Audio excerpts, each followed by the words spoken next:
Welcome to the Further Light Podcast, presented by Wisconsin Freemasonry, helping you accomplish your Masonic goals through education and more light.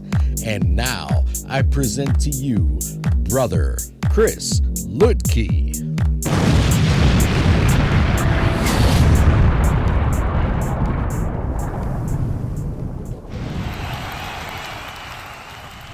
Listeners, scholars, brothers, this is Brother Chris Lutke, and today I want to look at an essay that was written by one of our brothers, sent in to another podcast, and one based on its depth and its remarkable ability to capture what is Masonry. So without further ado, let's look at the essay as this episode of the Further Light Podcast Summer Shorts.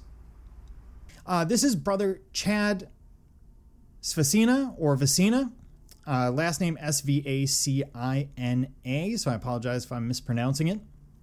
And what he did is he entered a contest on another podcast, the Whence Came You podcast, and out of quite a few essays that they received, and the assignment was a one-page essay, it stood out. According to Brother Robert Johnson, his piece was unique. Brother Robert Johnson is the host of the podcast. Sorry. His piece was unique. Everyone had great essays. We received 24. I whittled it down to just 3. I couldn't decide. I asked my wife to read them. She handed me Brother Svacina's paper, and I asked why. And she said what I was thinking as well. It was from the heart, and it was in a language that made sense to everyone. It really was a wonderful piece. So it's one thing to announce that this happened, but let's actually look at the piece. And Brother Chad is talking about brotherly love in this case. And so I'm not going to annotate or anything. I'm just going to read through it. Brotherly love is a particular thing in this day and age, especially in our society. I envy the Greeks, Italians, French, and many others, for they have numerous defined variations of love within their language. I also enjoy our language and vernacular because we don't have that defined. Love can mean a whole host of things. In the manner of brotherly love within our craft, it is wondrous. Brotherly love is the most enigmatic tenet of our organization. At times, it is the easiest, and at other times, it is the most arduous. Some brothers challenge us, and there are brothers that champion us and effortlessly reciprocate brotherly love. Most of us have seen an image of the statue where a man is chiseling his way out of his ashlar, perfecting himself. There are many titles for this image and many variations of it. However, this image is flawed. It is flawed because it depicts the man alone. He is not and you are not alone.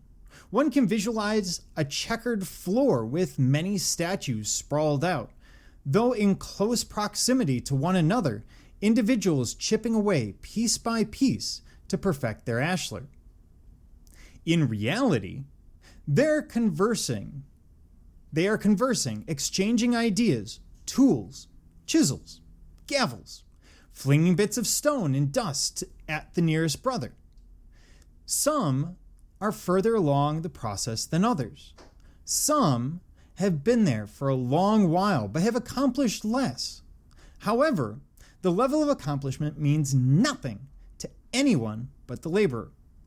We have failed when we see our laboring as an exercise in a vacuum. Again, we are not alone, nor in a vacuum. We work together, guiding, learning, advising, and loving. It is a fleeting experience where men of all races, creeds, and ages can smile, hug, and laugh together without any reservations. To be able to go to lodge, any lodge for that matter, and be able to have that grandfather, father, brother, uncle, cousin, and friend figure present is humbling. We will butt heads, disagree, and might even errantly hold a grudge. But we would be remiss if that ever overshadows our love for each other.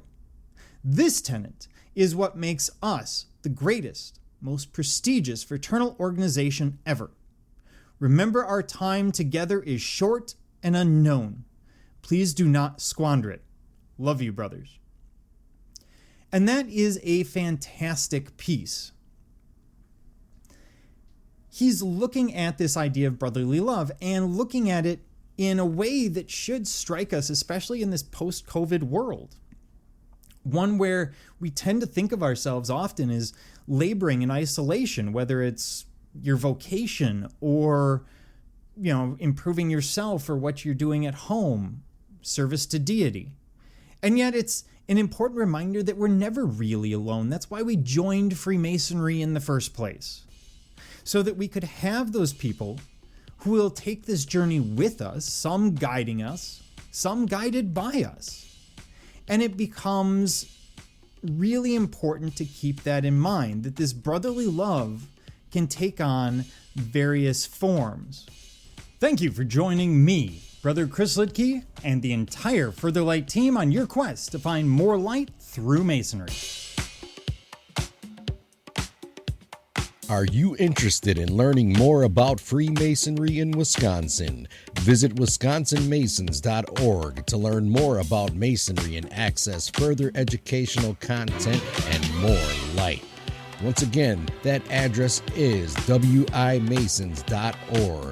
Any questions, comments, or suggestions, please email us at education@wisconsinmasons.org.